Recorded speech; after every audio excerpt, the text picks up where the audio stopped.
What's up, guys? Welcome to episode 29. So, you can see I'm wearing a beautiful gray gi. Thank you, Half Sumo, for this.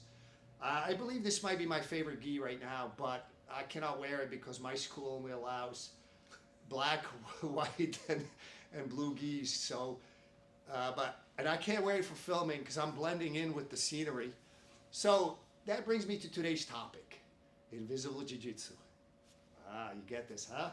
So, guys, we're pre-recorded because by the time you're watching this, I will be on the mats with Firaz Zahabi, filming another sort of instructional banter podcast type of stuff. I always enjoy that, and I think he does too. So, I will, of course, post a link once it's available. Anyways, guys, invisible jiu-jitsu. Can you see me, by the way? No. Can you see my hands moving? Yes, an optical illusion. Invisible jiu-jitsu is a very important topic, and I think it's I actually have been paying a lot more attention to it lately. I believe these are things that make guys like Hodger Gracie great. It's sort of the part that you do not see, right? And I've been saying that for years, maybe decades, that there is black belts and there's black belts. There is, looks the same, but it's not the same.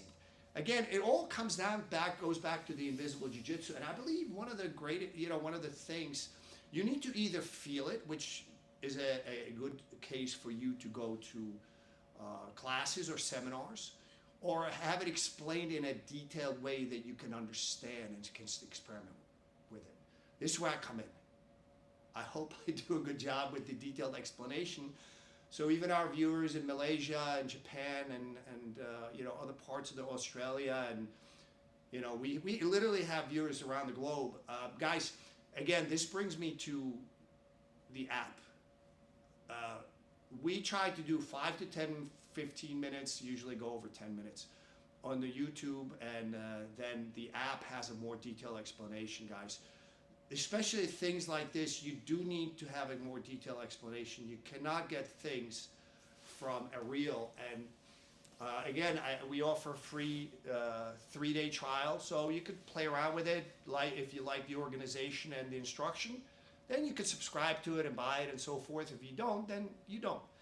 But at least gives you a chance to sort of hear a more detailed explanation. And especially with invisible jiu-jitsu, it comes down to kind of small things like tension, pressure, and things like that you, unless you really tune into that specific aspect, you don't understand it. So let's look at it.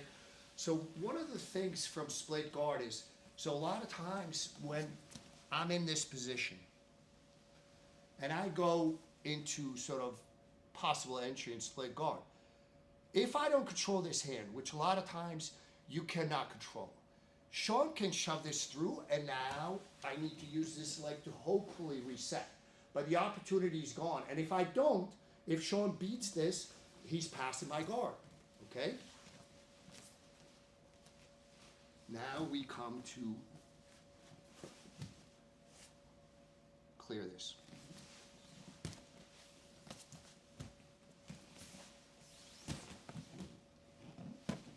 It's tension. So we've talked about this in the past.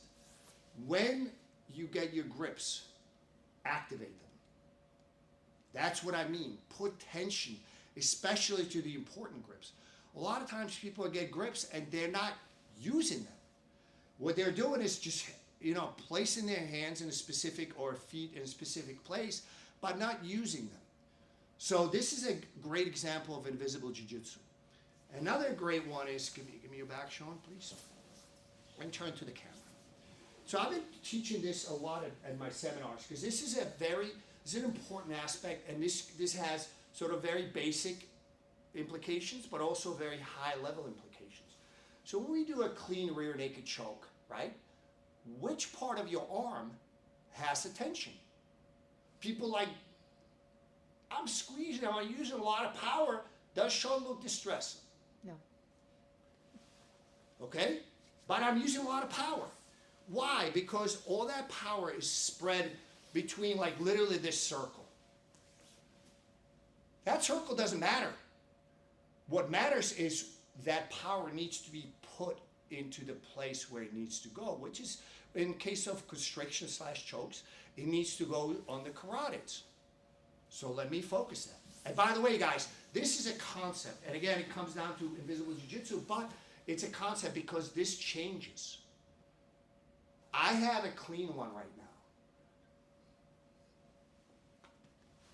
It's easy. I don't even use that much power. So I basically apply power and tension, pressure. This part of my arm and this part of my arm. So rather than wasting it in my wrist, wasting it in my shoulder, wasting it in the other arm is just an anchor. The pressure now goes directly to the carotids.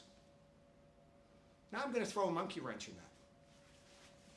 Sometimes you get in and it's not clean. So no, let me get in. So it's off.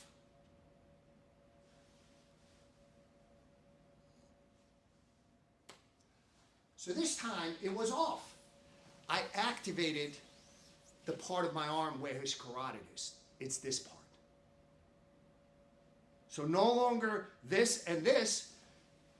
This is an extremely important judgment. I believe this is the reason for failures of many good positions where the submission should be happening, but it is not. Let me show you one more. It looks like we're getting out of time. All right, I'm going to show you one more, guys. This is the idea when the guy, you get it kind of clean, meaning that your arm is deep, but he tucks in his chin, and you apply the pressure where you would have before, like any other rear naked choke, meaning this part of the arm and that part of the arm where the carotids are. Not working. Why? Again, because of the anatomy. So when he tucks in his chin, the pressure needs to be not where it was before, but in the elbow.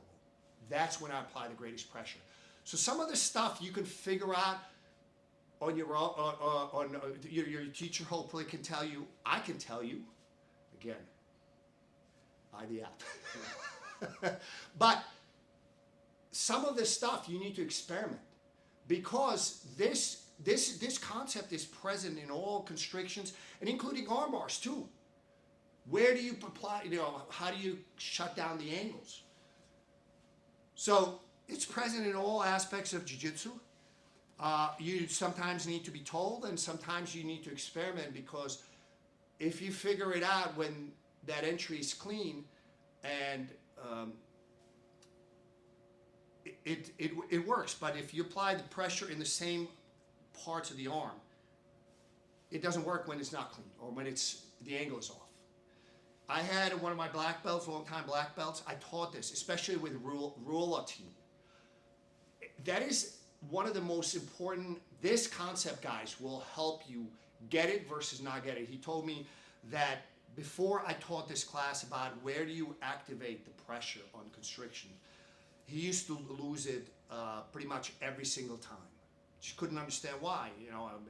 Yes, the Rollator brothers have long arms, but they also know things. It's not just long arms, guys. Once I taught this class, he said he's finishing pretty much almost 100%. That's a massive difference. With that, guys, we go to the ab side.